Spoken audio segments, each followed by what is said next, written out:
Bueno, buenos días. Un saludo aquí desde Colombia.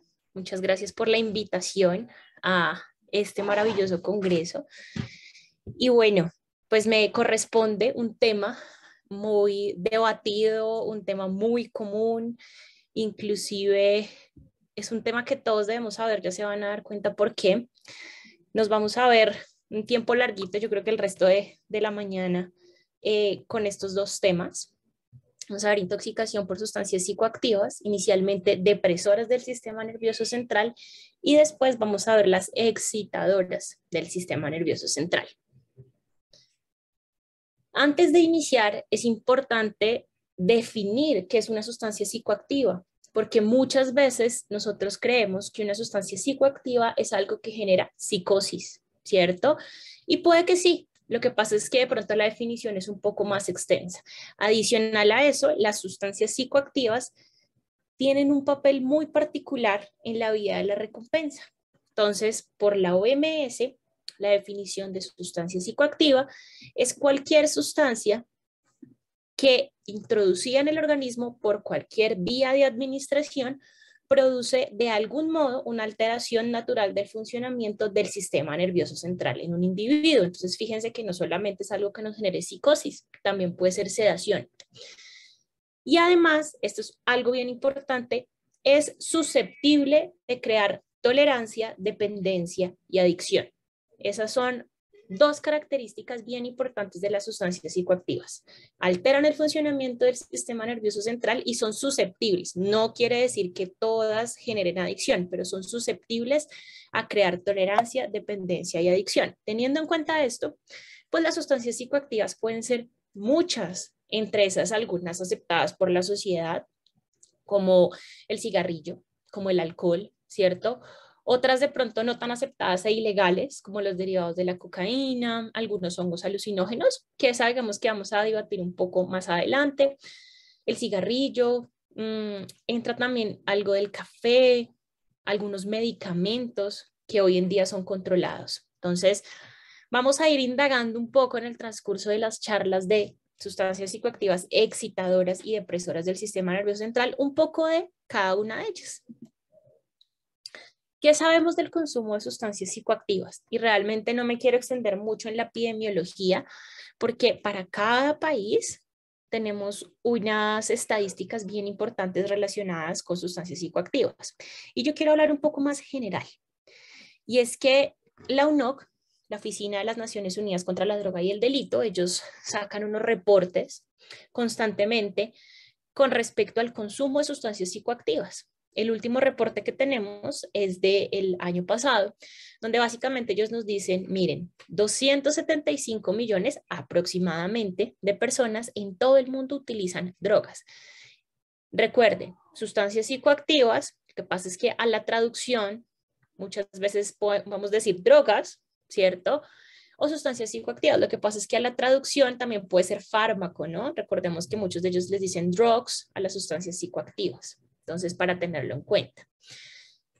De esas 275 millones de personas que utilizaron drogas, 36 millones desencadenaron un trastorno por consumo de sustancias psicoactivas. Es decir, se generó una modificación por ahí en el sistema de la recompensa, donde se generó tolerancia, dependencia y adicción.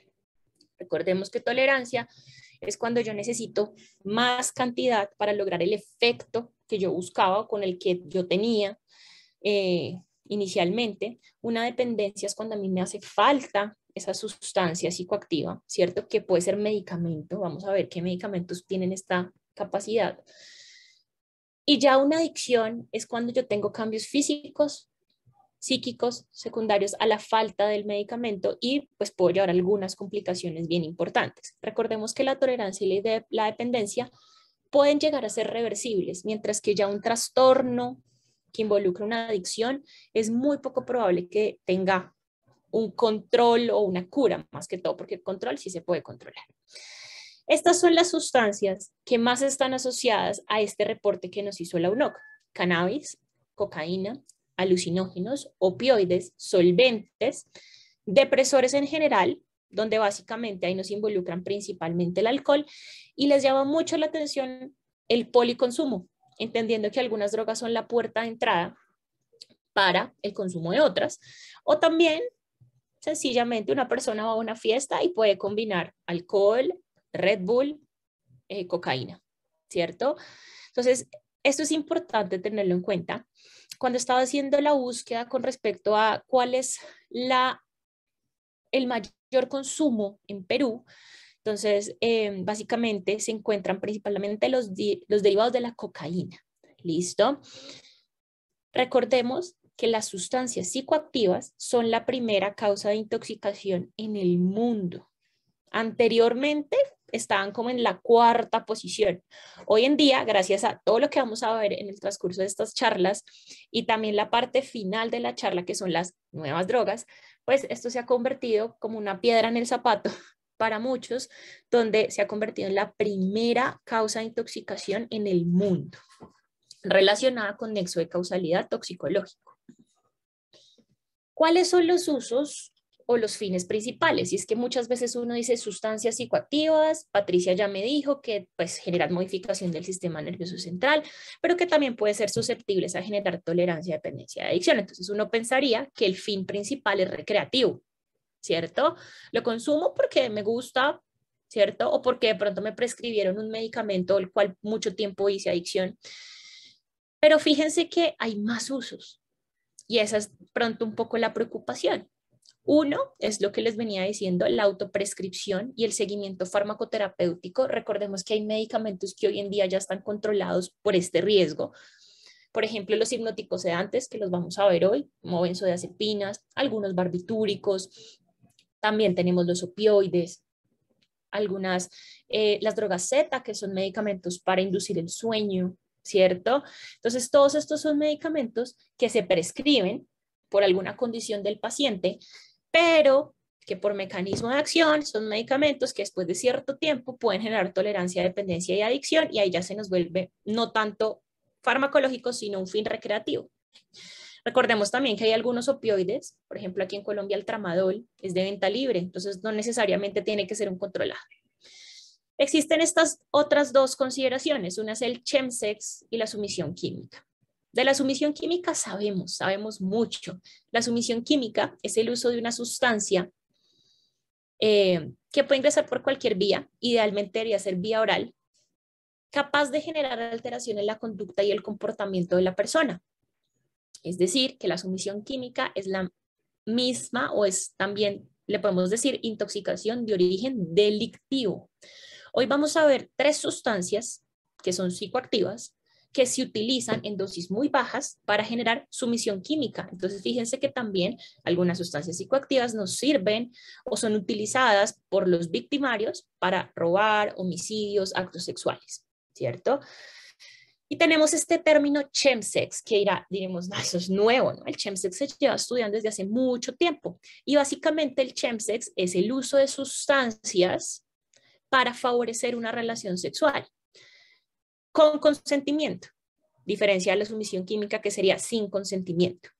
El chemsex está siendo muy estudiado desde hace mucho tiempo porque ¿qué sucede? Se utiliza en alguna fiesta o una persona le dice a la otra, mira, consume para tener relaciones sexuales.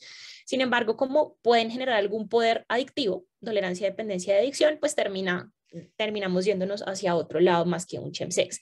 Lo otro es que se ha demostrado que el chemsex es un factor de riesgo para VIH por todo lo que viene siendo relaciones sexuales sin protección, relaciones promiscuas. Entonces, fíjense que las sustancias psicoactivas, si bien casi todas llegan a un fin recreativo, miren que tenemos otros usos, ¿cierto?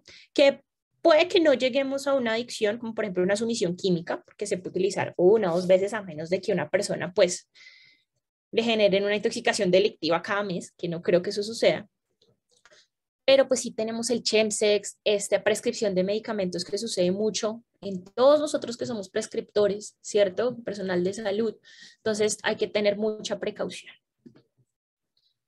¿Qué enfoque debo realizarle a un paciente intoxicado por sustancias psicoactivas? Y aquí me quiero adelantar un poco porque es algo general, tanto depresoras como excitadoras. ¿Listo? Entonces siempre nosotros debemos enfocar al paciente con respecto a la escena, a la clínica y a las complicaciones.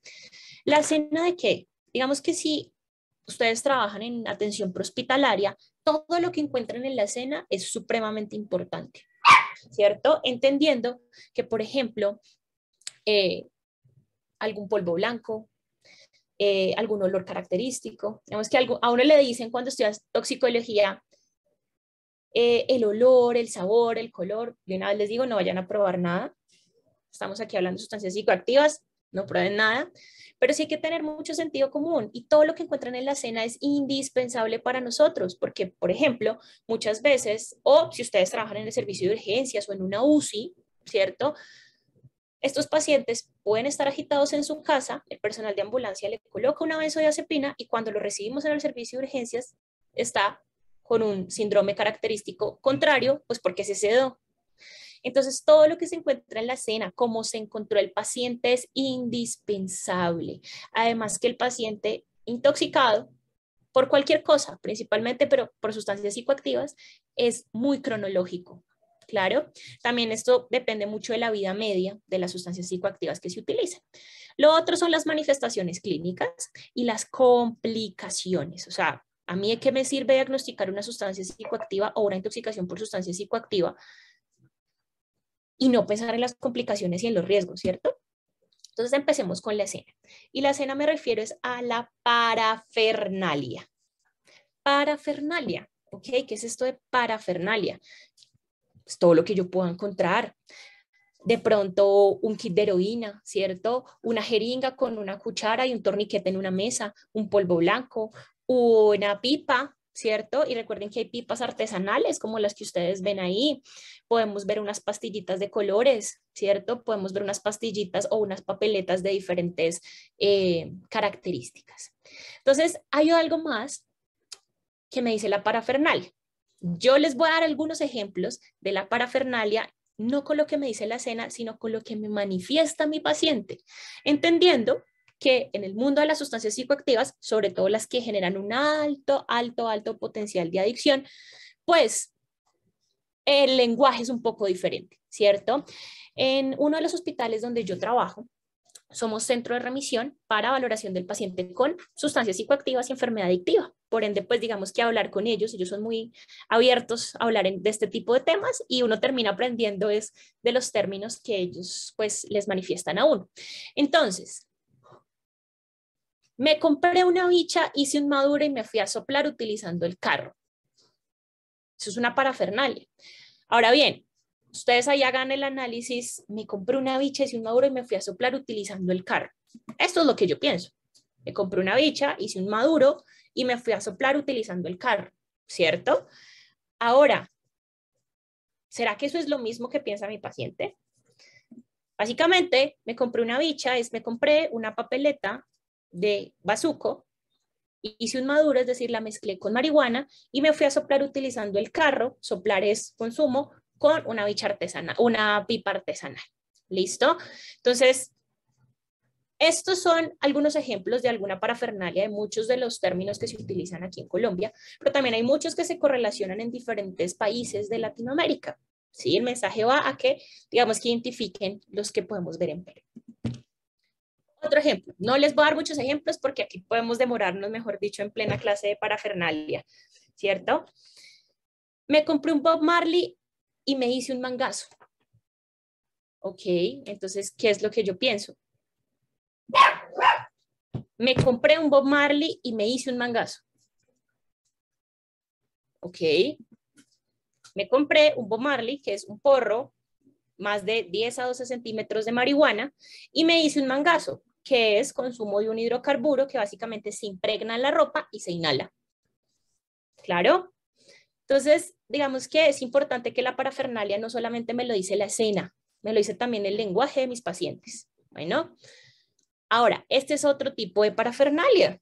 Este es un ejemplo, pueden tomar pantallazo. Digamos que hay muchas cosas que se correlacionan en Latinoamérica, ¿cierto? Perdón, que aquí tengo a mi perrito, que se pueden correlacionar en Latinoamérica, hay otras que son más características de cierto país. Entonces, por ejemplo, la marihuana, la crespa, el blond, Bob Marley, que son los tamaños de los porros, ¿cierto? La felpa, que es donde puede venir la marihuana, el cuero, que es la papeleta donde hacen el porro, las trilladoras, que es con lo que cortan la marihuana. Tenemos también las ruedas, el roche, las pepas, las tachas, las 602, el Percocet, que eso está muy relacionado con benzodiazepinas, también con opioides. Entendemos que el Percocet es oxicodona, las 602 también. Pero, por ejemplo, en otros países las tachas y las pepas se le refieren a las anfetaminas, ¿cierto? Tenemos Maduro, que ya lo vimos, que es la mezcla de marihuana con bazuco. Tenemos pistolo, que es la mezcla de un cigarrillo convencional con nicotina con bazuco. Tenemos las bichas, que es la forma de presentación o una de las formas de presentación o de cómo venden el bazuco, porque también las venden en cápsulas. Soplar, es decir, a inhalar. Un cojo es el consumo por la esnifada de cocaína en una de las fosas, no por las dos. Blanca también le manifiestan a la cocaína. María también. ¿Listo? Hay otras mezclas, por ejemplo, Calvin Klein. Calvin Klein es la mezcla de ketamina con heroína. Está Angelito. Angelito es la mezcla de marihuana con cocaína. Está China White, bien común hoy en día. No sé si ustedes ven noticias y conocen al esposo de Kylie Jenner, donde en teoría él está dando un concierto y muchas personas fallecieron en su concierto, ¿cierto? Se sospecha que el consumo fue de China White. ¿Qué es China White? Cocaína con fentanilo, ¿cierto? Y básicamente, ¿por qué le dicen China White?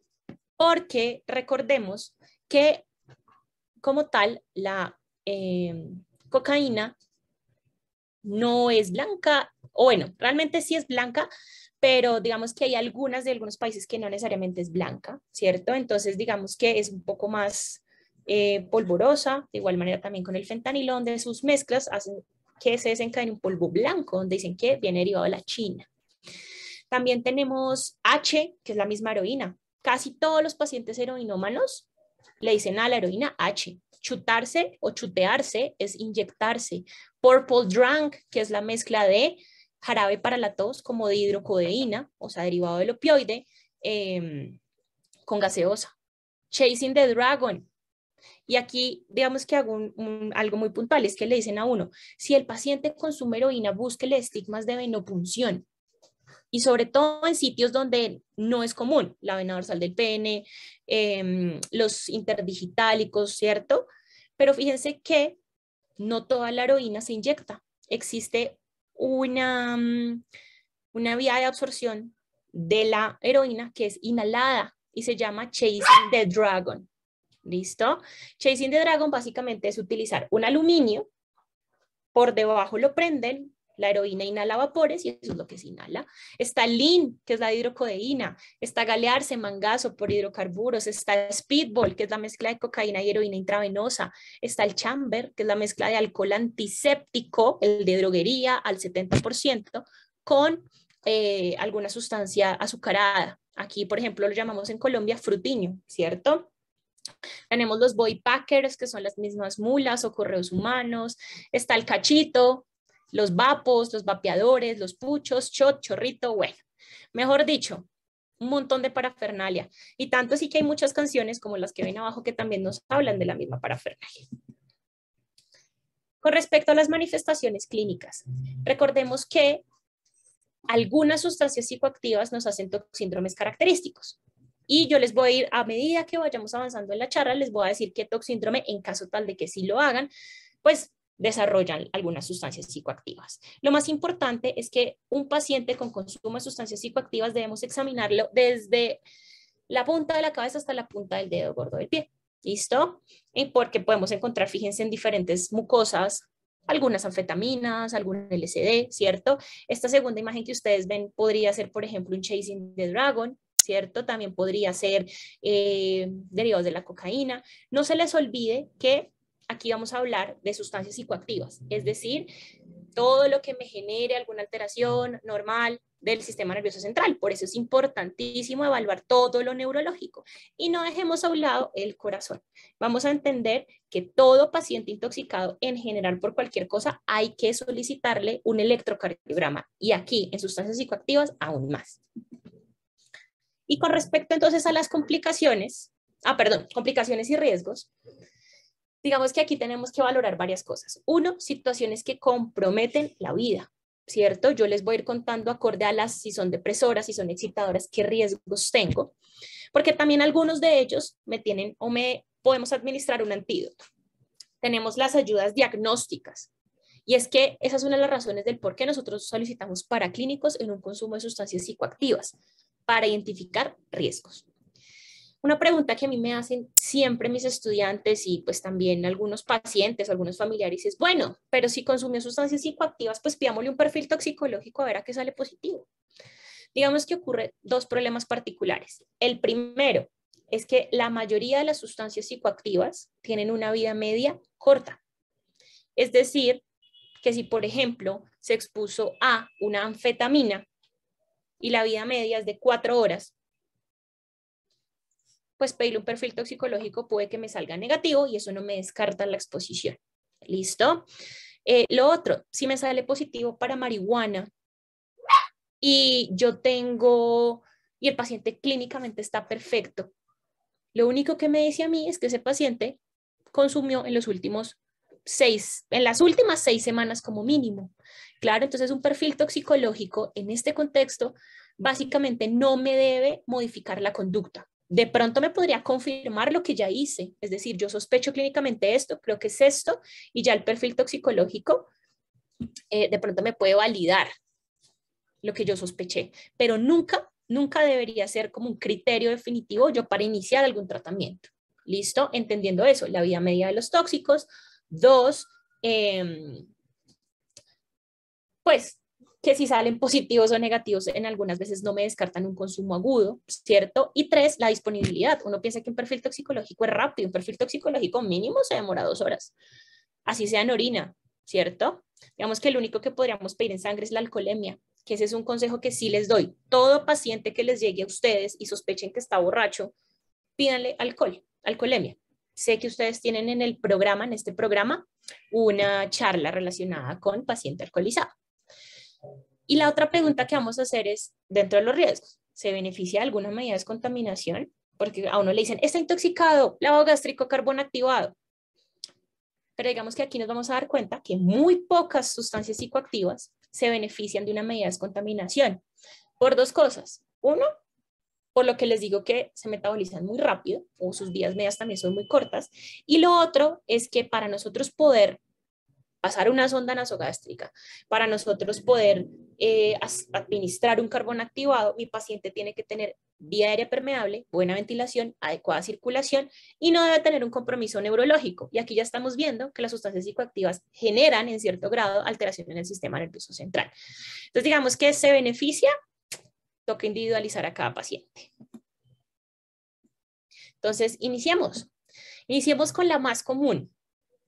Y además, ni lo uno ni lo otro, ni lo uno ni lo otro es qué, pues que no son ni excitadoras ni depresoras del sistema nervioso central, ¿listo? Y es la puerta de entrada para el consumo de muchas sustancias psicoactivas. Tanto así que la UNOC dice que la marihuana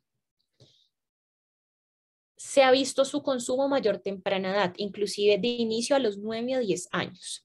Recordemos que la marihuana es derivada de los cannabinoides. Los cannabinoides vienen de dos plantas. Puede ser cannabis, bueno, hay varias plantas, ¿no? Pero la principal es la cannabis indica y la cannabis sativa. ¿Listo? Recordemos que el cannabis tiene más de 400 compuestos químicos, ¿cierto? Y de esos 400 compuestos químicos, 60 hacen parte del grupo, un grupo grande que se llaman cannabinoides. Los cannabinoides, no les voy a hablar de los 60 cannabinoides, sino solamente les voy a hablar de dos muy importantes. Uno es el que ustedes ven ahí, el primero de la llavecita, se llama THC, delta 9 tetrahidrocannabinol. De una vez nos vamos a aprender que es el componente adictivo de la marihuana o de los cannabinoides, porque ya vamos a ver qué es marihuana. Y vamos a ver el CBD, que es el cannabidiol. Son los compuestos que están más hoy en día de moda, ¿no? Por el cannabis medicinal. Aquí en Colombia, por ejemplo, ya probaron todo lo relacionado con cannabis con fines medicinales. Entonces, delta 9 tetrahidrocannabinol o THC es el componente adictivo de los cannabinoides y el CBD y también el cannabidiol, pero es más común el CBD, es el componente analgésico, el componente ansiolítico, el componente inductor del sueño. de los cannabinoides. ¿Listo? Recordemos que cada uno de los que está conectado, incluida yo, tenemos un sistema endocannabinoide en diferentes zonas del cuerpo, pero principalmente en sistema nervioso central. Todos nosotros tenemos dos neurotransmisores de cannabinoides que se llaman 2-acilglicerol y anandamida. Absolutamente todos lo tenemos, ¿claro? ¿Qué sucede cuando yo administro cannabinoides por alguna otra vía, cierto? Entendiendo que pues es una persona que consume o lo hace por probar, pues genera un descontrol en este tipo de neurotransmisores, ¿cierto? Entendiendo que el cannabis que nosotros administramos de manera exógena con el endógeno, pues van a competir en los receptores que tenemos en el sistema endocannabinoide, desencadenando un desbalance entre los receptores excitadores e inhibidores, principalmente el inhibidor que es el GABA. ¿Listo?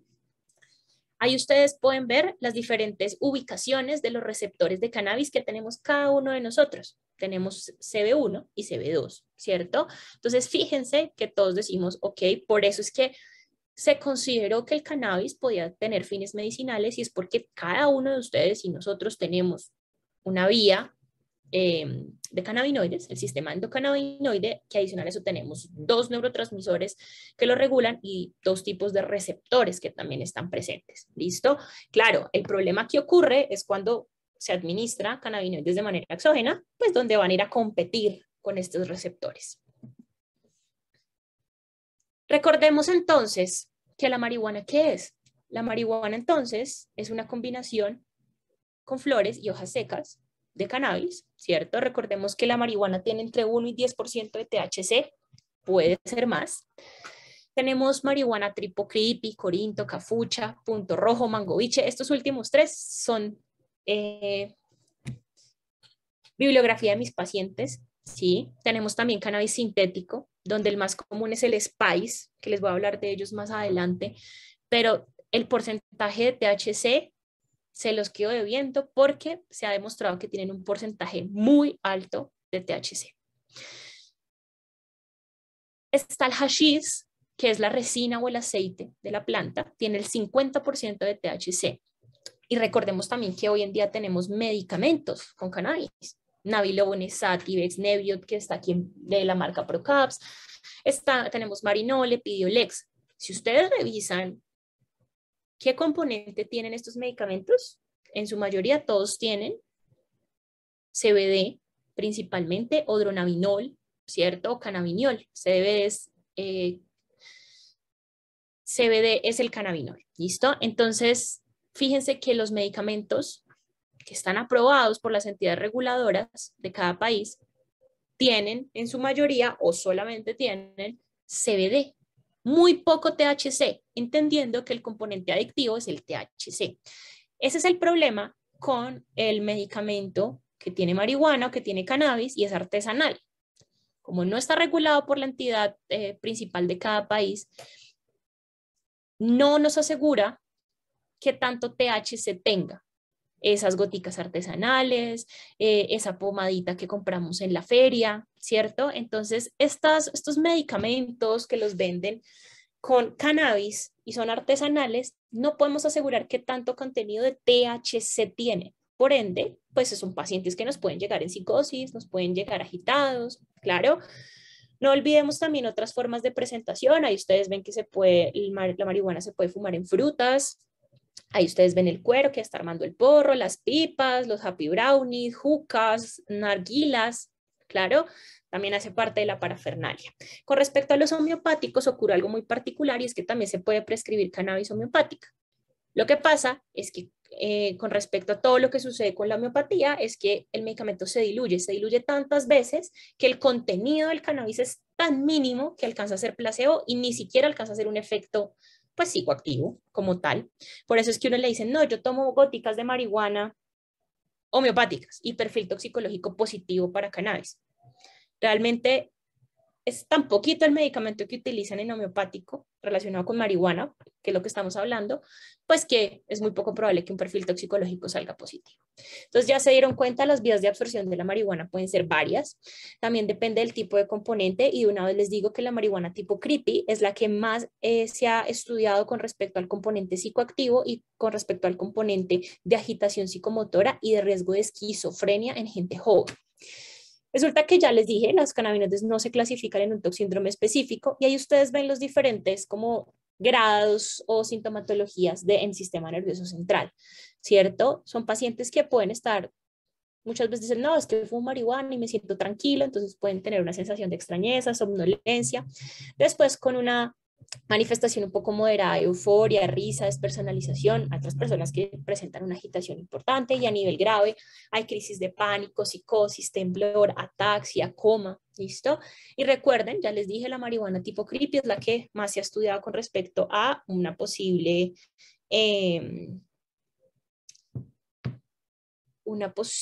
esquizofrenia, ¿no? No olvidemos las combinaciones, ya les di un ejemplo de, por ejemplo, maduro, ¿cierto? Mezcla de bazuco con marihuana. Hay otros síntomas como la boca seca, las náuseas, la hipoglicemia, la inyección conjuntival. Hay otras dos complicaciones bien importantes. Uno es la hiperemesis canábica y se ha demostrado que pues, la marihuana puede generar una condición donde el paciente vomita, vomita, vomita, vomita, vomita, vomita. Y tanto así que requiere hospitalización. Lo que está prácticamente evidenciado para la hiperemesis canábica es el uso de bañar al paciente a temperaturas, que el agua debe tener una temperatura elevada, pero pues también el manejo puede ser sintomático, ¿cierto? Esos pacientes se deshidratan por la hiperemesis que generan. Y también muchas veces me preguntan, ¿pero la marihuana genera adicción? Digamos que la respuesta es sí y no. Es la que más está siendo estudiada hoy en día porque sí puede generar alguna modificación en el sistema de la recompensa, pero como tal no se ha evidenciado que pueda ser o que pueda generar una adicción como tal. Lo que sí se ha demostrado es que es la puerta de entrada para muchas otras drogas que sí generan adicción rápidamente. Lo otro es que depende de la cantidad de creepy que desencadenan entendiendo pues todas estas complicaciones que pueden generar. Y lo que sí se ha demostrado con respecto al consumo crónico de cannabinoides es algo que se llama síndrome amotivacional. Y es cuando la persona, después de un consumo por mucho tiempo, no quiere hacer nada. Entonces, no siente ánimos de nada, no quiere hacer nada, se desescolariza, o sea, deja de estudiar, deja de trabajar, etc. Con respecto a la marihuana, si se dan cuenta, pues el tratamiento es netamente sintomático, no le hacemos un lavado gástrico, no le hacemos carbón activado y básicamente el tratamiento, ya les dije, es sintomático. Iniciemos entonces con los depresores. Con los depresores del sistema nervioso central, vamos a ver dos grupos farmacológicos bien grandes. Los hipnóticos sedantes y los opioides. ¿Listo? Les voy a mostrar primero quiénes son hipnóticos sedantes, qué opioides pueden desencadenar depresión del sistema nervioso central. Después les voy a mostrar los riesgos y al final vamos a ir hablando puntualmente algunos tips de cada una de ellas. ¿Listo? Entonces, hipnóticos sedantes. Todos los hipnóticos sedantes son los que de alguna manera son agonistas del GABA. Recordemos que existe el GABA A y el GABA B. El GABA A es un canal ionotrópico ligado al canal de cloro, ¿cierto? Generando un estado de inhibición por hiperpolarización de la célula. Y el GABA B es es un receptor metabotrópico ligado a proteína G inhibitoria. Entonces, ¿quiénes son agonistas del GABA A? Los barbitúricos, las benzodiazepinas, las drogas Z, los anestésicos inhalados y generales, principalmente el propofol, los hidrocarburos, el alcohol. Esos son los principales. O sea, el GABA tiene sitio de unión para todos ellos. Y tenemos los agonistas del GABA B. Ahí tenemos dos principales, el baclofeno y el GHB, también llamado éxtasis líquido, que de éxtasis no tiene nada porque uno a veces asocia éxtasis, excitador del sistema nervioso central. Bueno, este no es excitador del sistema nervioso central y se llama gamma hidroxibutirato, sus siglas GHB. De una vez les digo que el canal de GABA y el receptor de GABA son receptores muy sensibles, completamente sensibles y tienen la capacidad de generar, de ser susceptibles de generar tolerancia, dependencia, adicción. El canal de GABA ya cuando ve que está estimulado completamente o constantemente, se encapsula y deja de funcionar. Entonces, por eso, estos medicamentos que ustedes ven aquí, estas sustancias psicoactivas que ustedes ven ahí, son muy susceptibles a generar tolerancia, dependencia y adicción. Con respecto a los opioides, que son los otros depresores, pues ustedes ya los conocen: heroína, fentanilo, remifentanilo, codeína, dihidrocodeína, hidromorfona, morfina, oxicodona, tampentadol, buprenorfina, metadona, tramadol y meperidina, ¿cierto? Para nadie es un secreto que estamos en una crisis de opioides que no solamente tiene Estados Unidos, es una crisis de opioides a nivel mundial, ¿cierto? Porque desafortunadamente los opioides han generado muchas muertes en gente joven. Claro, entonces eso es uno. Y lo otro es que la mayoría de los opioides son prescritos por el médico. Claro, entonces es importantísimo tener en cuenta que todos estos opioides pueden generar tolerancia, dependencia, de adicción y además el riesgo muy grande que ya se los voy a hablar. Cuando ustedes tengan un paciente con buprenorfina, por ejemplo, aquí en Colombia tenemos buprenorfina en parches, tenemos fentanilo en parches, o sea, el fentanilo no solamente para secuencia de intubación rápida, sino también se puede para modulación del dolor, ¿cierto? Recuerden que cuando uno tiene un parche de medicamento, la liberación de dicho medicamento es con el tiempo, entonces uno puede tener una intoxicación por buprenorfina a los 4 días cuando le colocan el parche, que ya más o menos el inicio de acción es a los 4 días. Cuando ustedes tengan un paciente que tome metadona, es importante entender que la mayoría de los pacientes que usan metadona de base ya tienen una dependencia a los opioides, porque la mayoría de veces la metadona se utiliza para terapia de sustitución por opioides, es decir, una persona que ya tiene una dependencia a cualquiera de los otros opioides y le damos metadona con el fin de rotar el opioide y irle disminuyendo progresivamente la metadona para llegar a 0 o a la dosis más bajita. ¿Listo? Entonces, si ustedes tienen un paciente con metadona, piensen que posiblemente tenga ya de base una dependencia a los opioides. El tramadol y la meperidina, que ustedes los ven ahí en otro color, claro, no generan un síndrome depresor del sistema nervioso central, principalmente el tramadol. Entonces, cuando ustedes tengan un paciente con una sobredosis por tramadol, es muy poco probable que lo vean con depresión del sistema nervioso central. Más adelante les voy a decir qué síndrome hacen el tramadol y la meperidina. Clínicamente, los depresores, sean hipnóticos, sedantes u opioides, pueden generar esto: habla disártrica, descoordinación, una marcha como insegura, alteración del polígono de sustentación, nistagmus, alteración de la atención o de la memoria, amnesia, estupor, coma, ¿cierto? Comportamiento sexual inapropiado o agresivo, el juicio alterado. Todo esto depende, pues, del tóxico o fármaco, si es hipnótico, sedante u opioide, y el grado de exposición. Pero yo pienso que tenemos que ir un poco más allá. Entonces, estos son los toxíndromes característicos del hipnótico sedante y del opioide. Lo que vimos anteriormente son sintomatologías, entre comillas, leves a moderadas.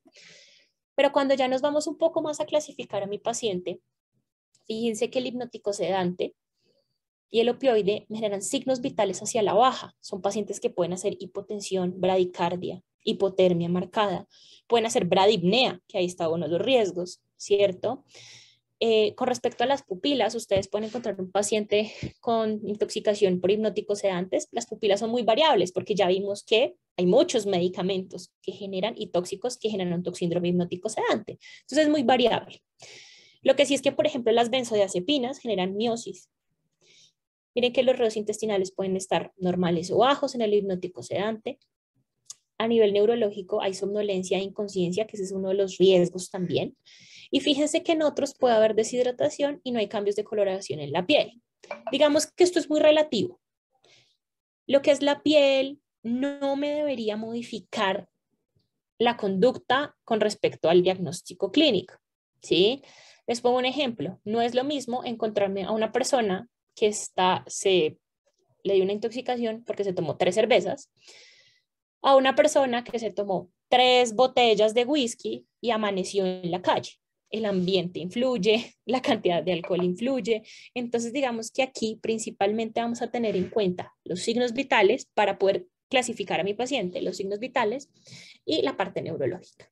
Con respecto al opioide, fíjense que hay dos características puntuales que solo tiene el toxíndrome opioide: la miosis puntiforme no reactiva a la luz y la ausencia de ruidos intestinales. Eso es bien característico y eso es importante tenerlo en cuenta porque la miosis puntiforme, la hipotermia, ¿cierto? Y la alteración del estado de conciencia son un criterio clínico para administrar el antídoto de los opioides. ¿Qué riesgos entonces yo tengo con los depresores del sistema nervioso central? El compromiso neurológico, la falla ventilatoria, ¿cierto? Que eso me puede llevar a riesgo de broncoaspiración, riesgo de broncoespasmo y también todo lo cardiovascular. Ya nos dimos cuenta que los dos síndromes característicos depresores pues generan hipotensión, bradicardia. También pueden prolongar el QT. Recuerden que cuando uno hace una bradicardia extrema, puede uno prolongar el QT y también hay un opioide puntualmente que prolonga el QT que se llama metadona. Cuando ustedes tengan una sobredosis por metadona, pídanle un electrocardiograma de entrada, porque la prolongación del QT es muy característica. ¿Existen aquí antídotos en los depresores? La respuesta es sí. ¿Por qué se crearon los antídotos? Para evitar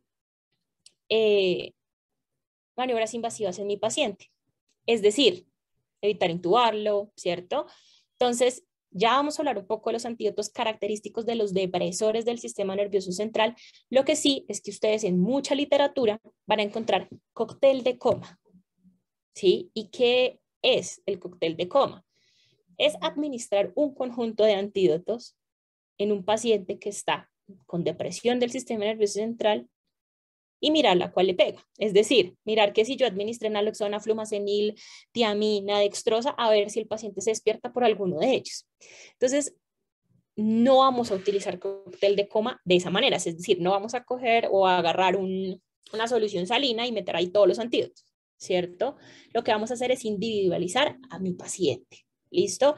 Si mi paciente tiene algo característico de un hipnótico sedante o algo característico de un opioide, yo defino si me beneficio de un antídoto, pero no los coloco todos a ver si el paciente se despierta con alguno de ellos. ¿Listo? Ya lo hemos visto. Les voy a hablar principalmente de algunos hipnóticos sedantes y de algunos opioides, ¿sí? No me voy a extender mucho en cada uno de ellos porque son más o menos tips, porque ya ustedes saben las manifestaciones clínicas que pueden hacer, el toxíndrome característico de alguna de los hipnóticos sedantes y del opioide y los riesgos. Con respecto al alcohol, en el alcohol les voy a hablar muy poco, entendiendo que ustedes tienen una charla en este congreso de paciente alcoholizado. Lo que sí es que no se les olvide que el paciente borracho no es solamente borracho, ¿sí? Muchas veces, no sé si sucede, no, ese paciente está borracho.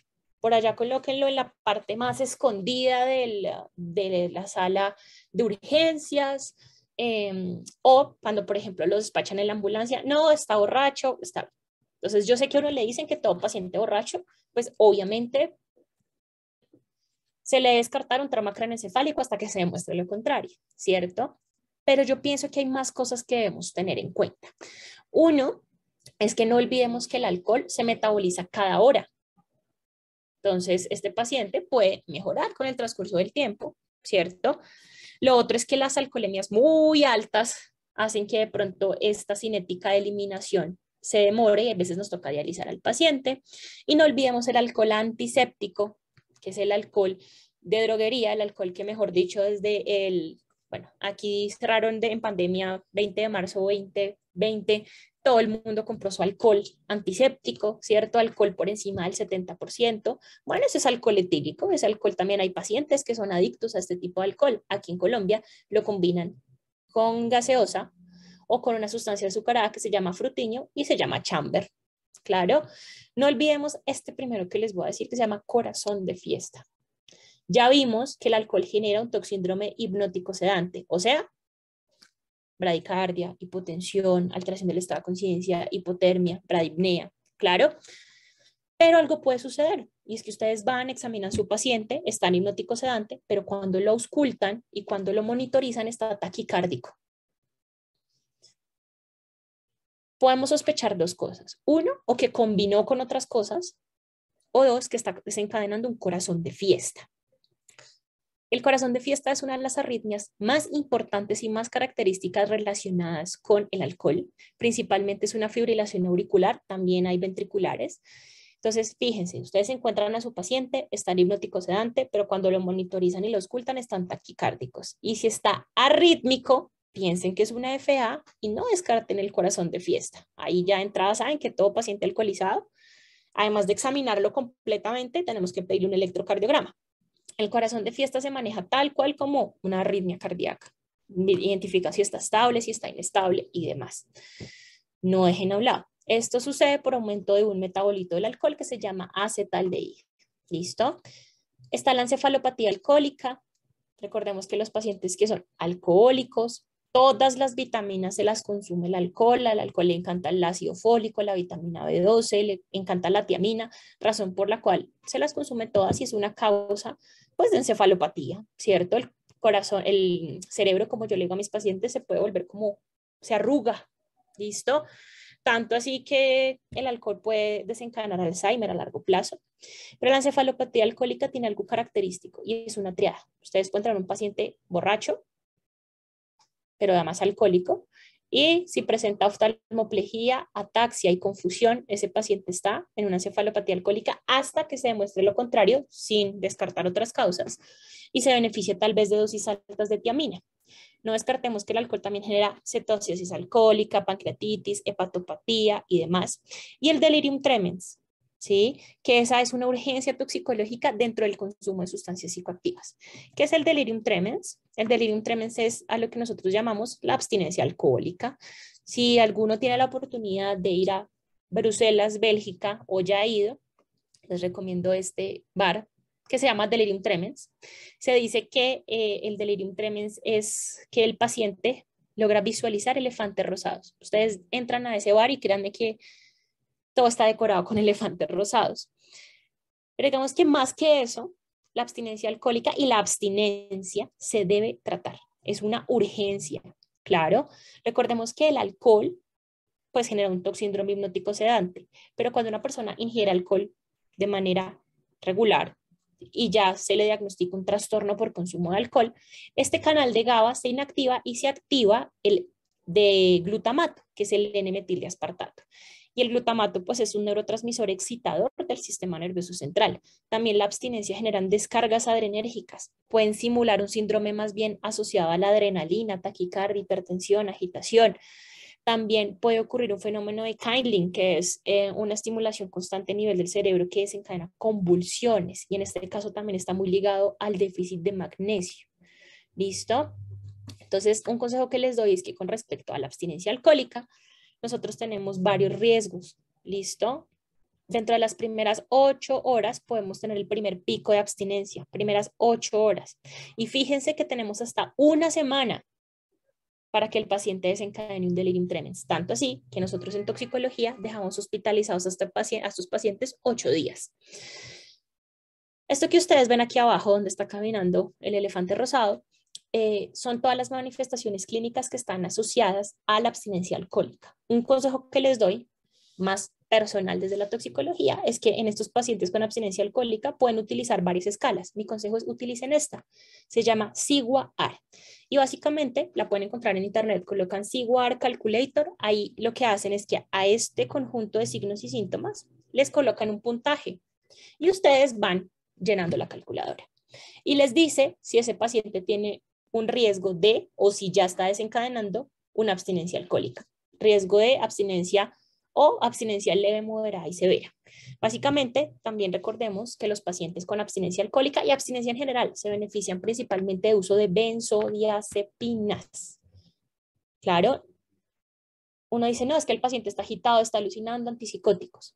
Realmente lo que tiene mejor evidencia en el uso de abstinencias son las benzodiazepinas, principalmente intravenosas, principalmente midazolam, pero diazepam tiene algo muy particular, sobre todo en estas sustancias psicoactivas que son cardiotóxicas. También se ha demostrado que los agonistas alfa-2 adrenérgicos funcionan, sobre todo en el craving, que es como esa sensación máxima de falta de la sustancia. Ahí se puede utilizar clonidina o dexmedetomidina o Precedex, claro. Y hay neuromoduladores que nosotros prescribimos ya cuando el paciente está mejor, neuromoduladores tipo anticonvulsivantes. ¿Listo? Digamos que el consejo va a que las abstinencias toca tratarlas. Con respecto a las benzodiazepinas, entonces ya ustedes conocen varias benzodiazepinas al respecto: alprazolam, lorazepam, clonazepam, flunitrazepam, midazolam, diazepam. Aquí les traigo nombres como tal de la molécula, pues porque en cada país tenemos también nombres comerciales, ¿cierto? Sabemos que las benzodiazepinas se utilizan para generar amnesia anterógrada. ¿Cómo así, amnesia anterógrada? Sí. No sé si ustedes se vieron esa película, si no tienen la tarea de qué pasó ayer, pero se tienen que ver la 1, donde básicamente ellos ingieren unas pepitas que se llaman rufis y se les olvida todo lo que pasó, ¿cierto? Resulta que la rufis es flunitrazepam, que es una benzodiazepina utilizada mucho para sumisión química, fíjense. También las benzodiazepinas son muy buenas ansiolíticas, también se pueden utilizar para inducir el sueño. Son pacientes que sí, uno dice, bueno, amnesia anterógrada, ansiolítico, pueden tener, como ya vimos, las manifestaciones clínicas, pero pues, ¿cuál es el riesgo?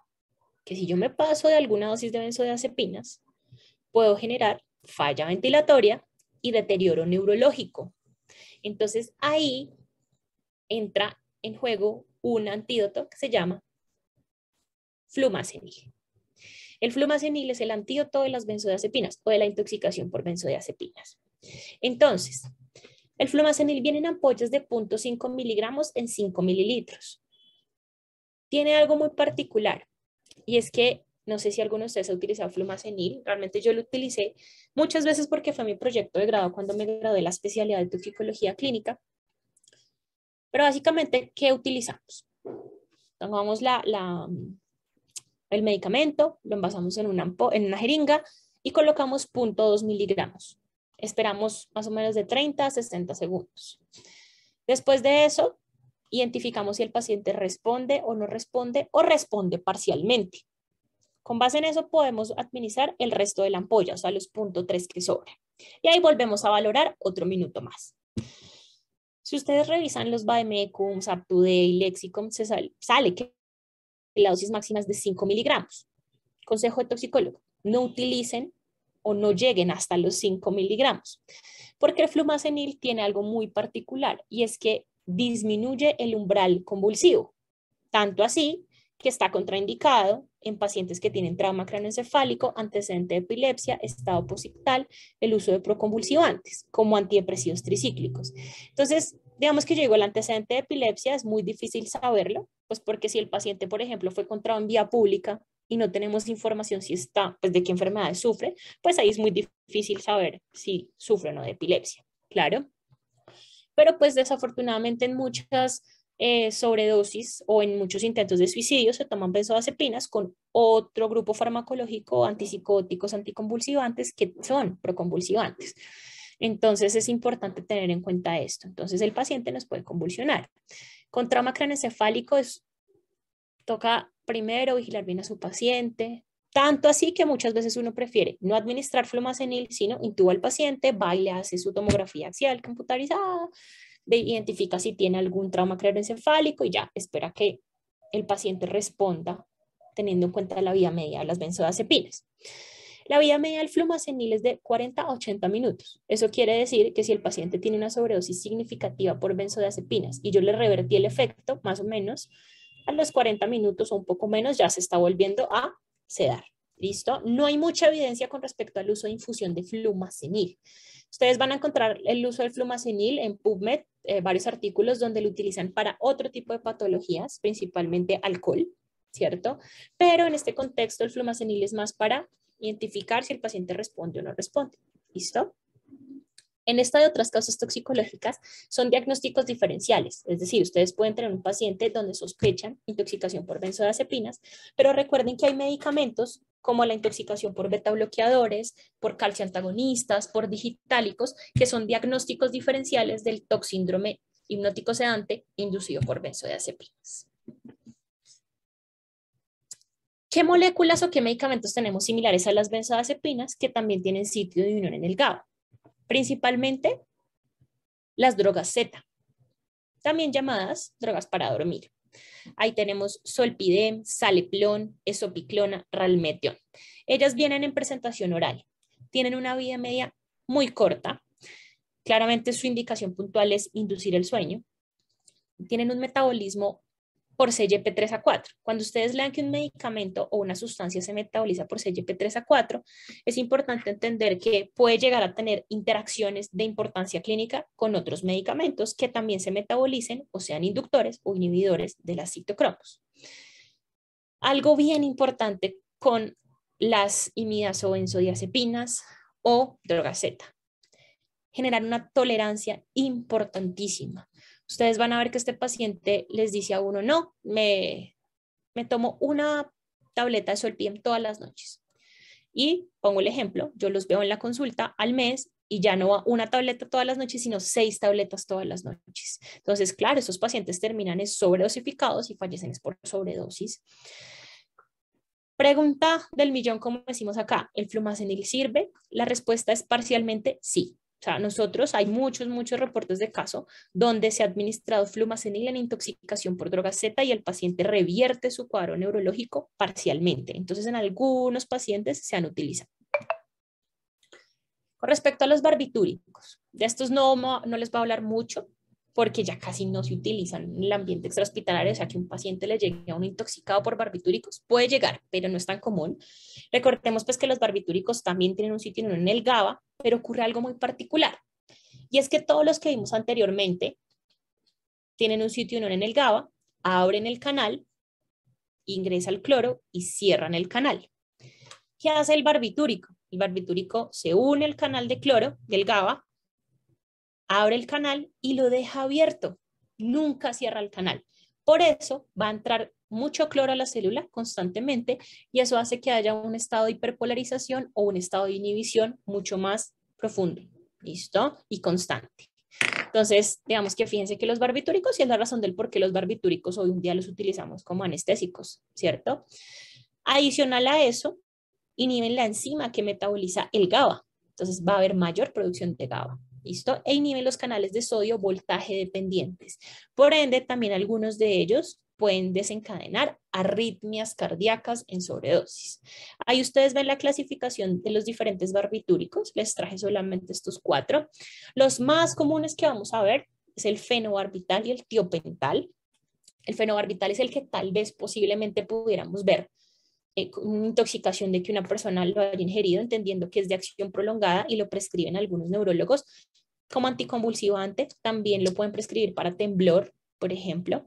Y el tiopental, que es el que utilizamos en la UCI, en anestesia y demás. El que más inhibe canales de sodio voltaje dependientes es el fenobarbital.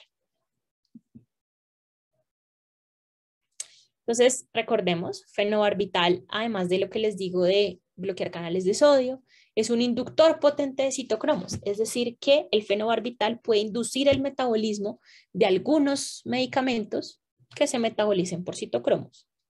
Puede generar falla hepática, es fotosensible y resulta que a largo plazo puede generar tendencias suicidas y depresión. Con respecto al tiopental, no me voy a extender mucho, es lo que más utilizamos en la UCI, ¿cierto? Para algunos pacientes, recordemos que puede generar algo de salivación y broncoespasmo. No tiene un antídoto. Básicamente, cuando uno le llega una intoxicación por fenobarbital, que lo que les digo ya no es tan común, puede que algunos de ustedes sí lo haya tenido, pues básicamente lo que toca es intubar al paciente y esperar que pase la vida media del medicamento. ¿Listo?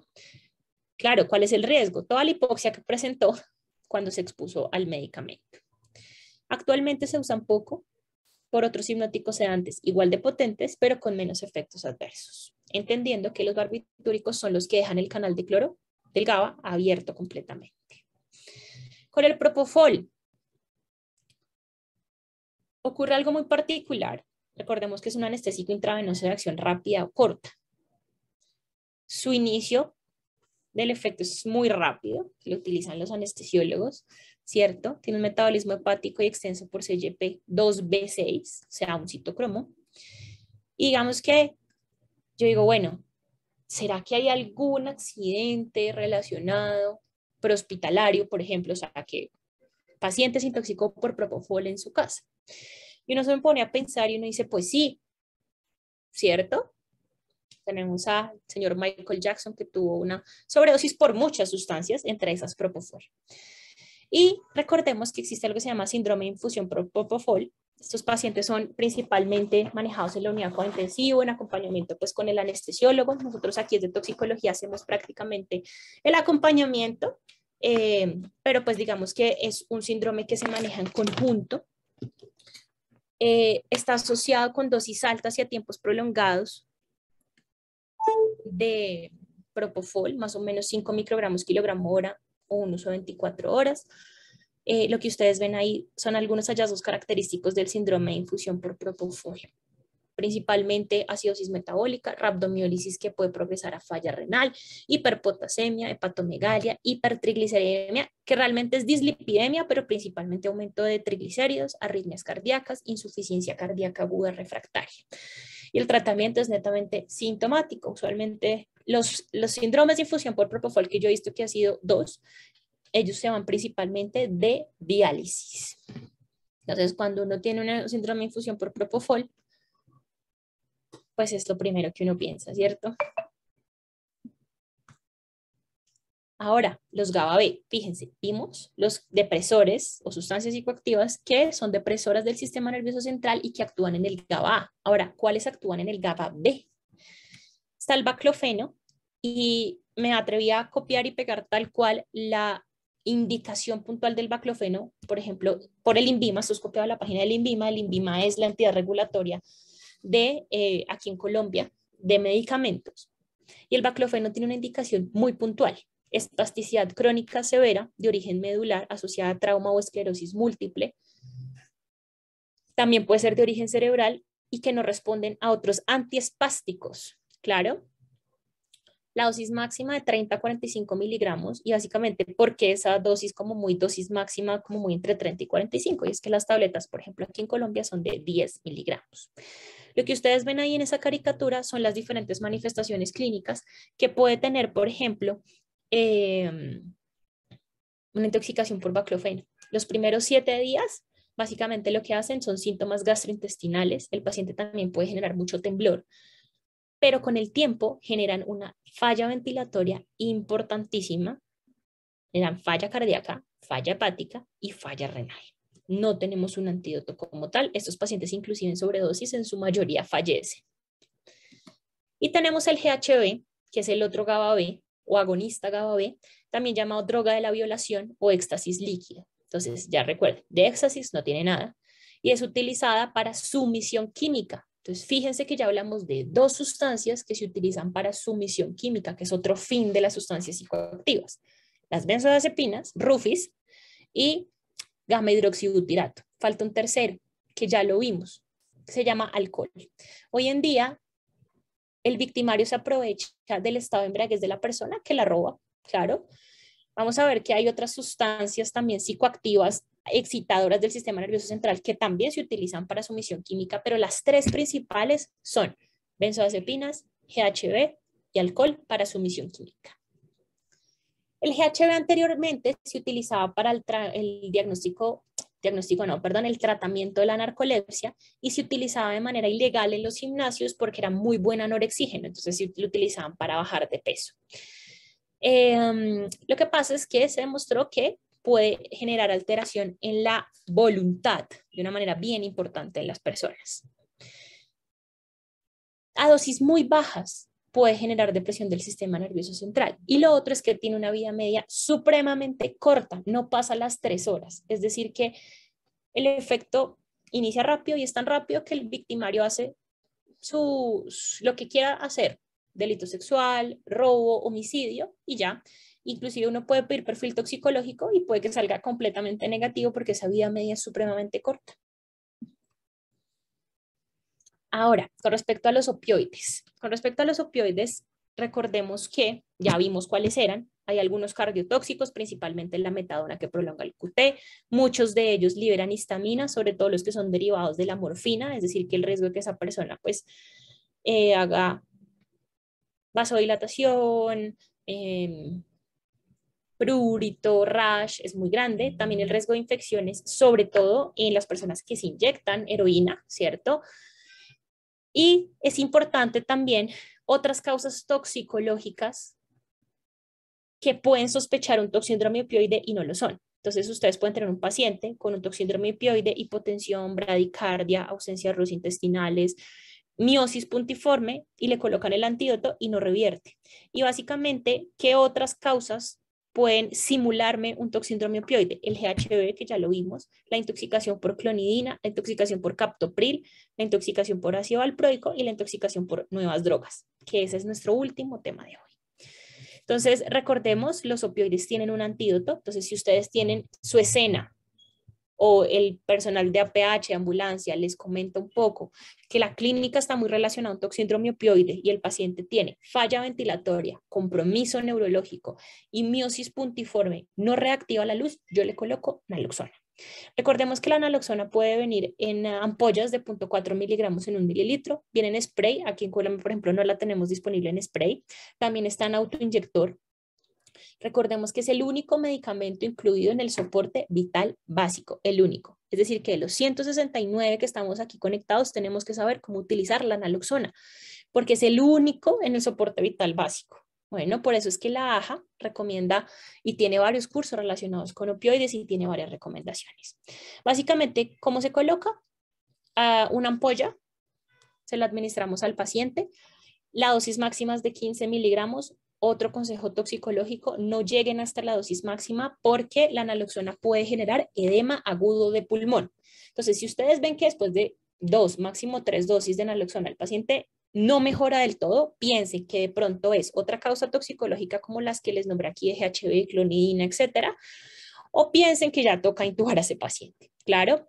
También la AJA dice que si usted sospecha que el paciente tiene ya de base una dependencia de opioides, se debería diluir la ampolla. Es decir, tomo la ampolla en una jerica, lo que sobre lo completo con solución salina y voy colocando de a 1 miligramo. Listo, a ver si el paciente responde. La vida media de la naloxona también es muy corta, entonces recordemos que este paciente a los 90 minutos puede que ya esté otra vez dormido, sobre todo si utilizamos opioides de larga, si la sobredosis fue un opioide de vida media larga, ¿cierto? Entonces, usualmente aquí sí uno pudiera colocar infusiones y uno más o menos la dosis de mantenimiento son las 2/3 partes de la dosis inicial que se requirió para estabilizar al paciente.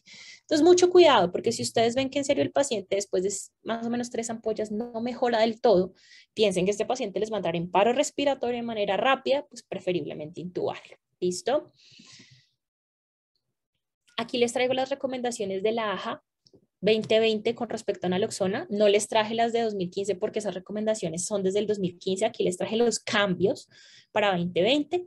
Básicamente dice que sí o sí tenemos que administrarle naloxona a mis pacientes que están con un toxíndrome opioide, ¿cierto? Que las ventilaciones de rescate o la ventilación con bolsa mascarilla deben mantenerse hasta que vuelva la ventilación espontánea, ¿cierto? Que mi paciente sí o sí tiene una presunta sobredosis de opioides, está con pulso, pero no respira, es decir, no responde, no respira, pero tiene pulso, ese paciente toca administrarle naloxona.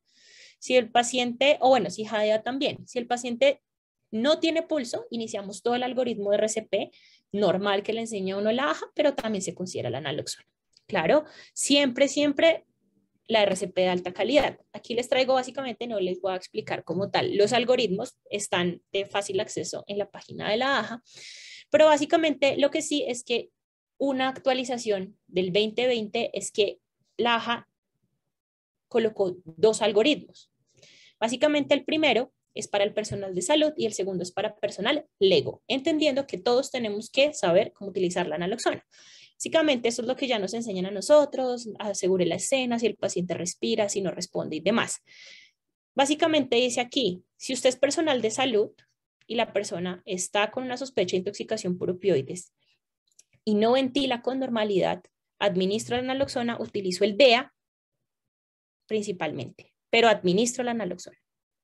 Este es sobre todo si el paciente está en un ambiente prehospitalario. Claro. Lo otro es el del ego.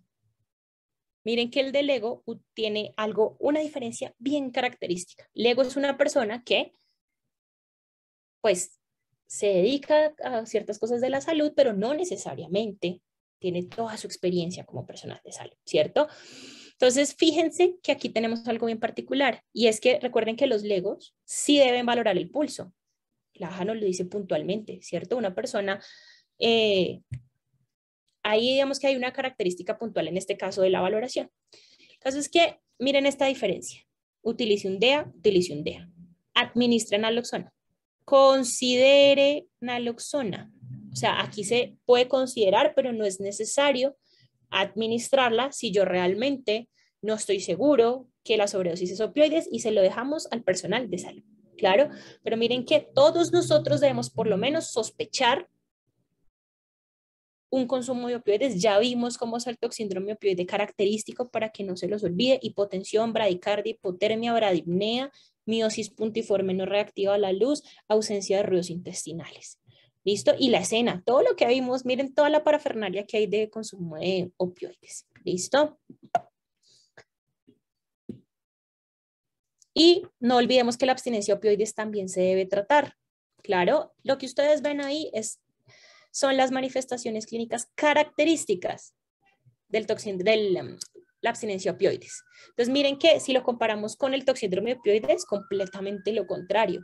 Sudoración, midriasis, taquicardia, piloerección, cólico abdominal, vómito, diarrea, orina mucho, bosteza, rinorrea, está inquieto, hay temblor. Claro, y una pregunta bien puntual aquí que me hacen mucho cuando me solicitan interconsultas en la unidad de cuidado intensivo, y es que este paciente lleva con opioides mucho tiempo, pero está delirando y está en abstinencia. Ojo, el delirio no hace parte importante o significativa de la abstinencia por opioides, a diferencia del alcohol, que sí lo vimos. ¿Listo? El delirio no lo es. Entonces, digamos que aquí uno pudiera considerar antipsicóticos. La respuesta es sí, pero antipsicóticos que inicialmente, si tenemos un síndrome de abstinencia opioide, administramos benzodiazepinas, ya les dije que es lo mejor, el agonista alfa-2 adrenérgico, ¿cierto? Y el manejo sintomático, es decir, que si tiene diarrea, tratamos la diarrea, si tiene dolor, porque aquí una característica puntual de la abstinencia opioide es el dolor, pero el dolor generalizado, no es el dolor donde, si por ejemplo el paciente tiene un lumbago o una lumbalgia y le duele la columna o la parte lumbar, el dolor que va a manifestar por abstinencia no es en la zona lumbar, es generalizado, es como un dolor de huesos, dicen ellos, es un dolor muscular generalizado, mialgias. Claro, también podemos utilizar agonistas alfa-2 adrenérgicos. Pero digamos que aquí los antipsicóticos se pueden administrar. Sí, no es mi primera opción. La primera opción siempre van a ser benzodiazepinas y antipsicóticos principalmente típicos como aloperidol. ¿Listo? El crocodil no ha llegado, gracias a Dios, a Latinoamérica, también llamada droga zombie, también llamada heroína de los pobres. Básicamente, ¿qué es el crocodil? Es el uso de codeína y lo mezclan con ácido clorhídrico, limpiadores, gasolina, yodo y fósforo y crean la desomorfina. ¿Listo? Y la desomorfina se la inyectan. También pueden utilizar estricnina, quinina, gasolina, ácido clorhídrico, fósforo rojo, bueno, etcétera. Es una componente bien complicado de manejar, pero genera necrosis de la piel. Solamente hay casos en Rusia. Y ya para terminar con los depresores, tenemos los inhalantes o los hidrocarburos. No me voy a extender en ellos, ¿sí? Porque básicamente, pues tenemos el mismo pegante, aquí lo llamamos Voxerosacol, y lo que generan son hipoxia. Claro, están los mixtos como el óxido nitroso, que antes lo utilizaban como anestésico, también el alotano, pero se demostraron que el cloroformo también, ¿cierto? Pero el cloroformo es un halogenado, se demostraron que sí, son muy buenos sedantes, pero tan sedantes que el paciente no respondía más. Entonces, también se demostró que generaban mucha falla hepática fulminante y demás. Tanto así que el óxido nitroso también lo llaman el gas de la risa, la sustancia de la risa. Con los halogenados tenemos el cloruro de metileno, que ahí está el mismo DIC o el mangazo, el ejemplo que les di, el tetracloruro de carbono, que hace parte de uno de los extintores. Están las anilinas. Pero entonces digamos que ¿cuál es el mecanismo de acción? Principalmente actúan también algunos en GABA, lo otro es que su mecanismo de acción generalizado y grande es generar hipoxia. Claro, y la misma hipoxia es la que desencadena, pues, sí, la depresión del sistema nervioso central, pero como a veces lo usan con fines recreativos, la misma hipoxia es la que genera esa sensación placentera como de despersonalización, ¿sí? Tenemos entonces que los riesgos aquí pues son neurológicos, pero también recordemos que los halogenados, los hidrocarburos halogenados son sensibilizadores de catecolaminas, por ende pueden generar arritmias cardíacas. Entonces, ustedes pueden encontrar a este paciente inconsciente, pero taquicárdico. También tienen una vida media muy corta porque son inhalados. Entonces, recuerden que cuando una sustancia ingresa por vía inhalatoria, ingresa rápido, hace su mecanismo rápido y se elimina rápido. Les hago la última pregunta. ¿Los poppers entonces también se inhalan o qué son los poppers? Y básicamente los poppers es el mismo nitrito de amilo. Recordemos que el nitrito de amilo hace parte del cianokit, ¿cierto? Del cianuro, pero, o del antídoto para el cianuro, pero resulta que los poppers son utilizados, vienen en forma líquida, se inhalan, son una de las sustancias más utilizadas para chemsex con el GHB. Se demostró que son un factor de riesgo para VIH porque son vasodilatadores potentes y son vasodilatadores principalmente, pues, cardiovascularmente hablando, pero generan vasodilatación del esfínter anal. Bueno, ¿cuál es el riesgo principal del uso de los poppers? Que generan metamoglobinemia. Entonces, generan que el hierro quede en estado férrico y que el oxígeno nunca se entregue a los tejidos. Eso genera alteración cardíaca, neurológica y pulmonar. Por ende, hay un antídoto que se llama azul de metileno. Entonces, si ustedes tienen un paciente que llega, pues, con alteración del estado de conciencia, llega taquicárdico, llega hipotenso y llega con un color muy característico, cianótico, digo yo, papá pitufo, podrían considerar azul de metileno a dosis de 1 a 2 miligramos por kilo IV en 5 minutos. Precaución, podemos tener un efecto rebote, podemos desencadenar arritmias, algo de hipertensión, hay cambios de coloración en la orina y precaución porque a dosis altas el popper, el azul de metileno, perdón, no revierte la metamoglobinemia, al contrario, la induce. Entonces, a dosis de 5 miligramos por kilo en adelante puede inducir metamoglobinemia. Contraindicación en pacientes que tienen déficit de glucosa 6-fosfato deshidrogenasa. Y con esto terminamos manejo de la intoxicación por sustancias psicoactivas depresores del sistema nervioso central.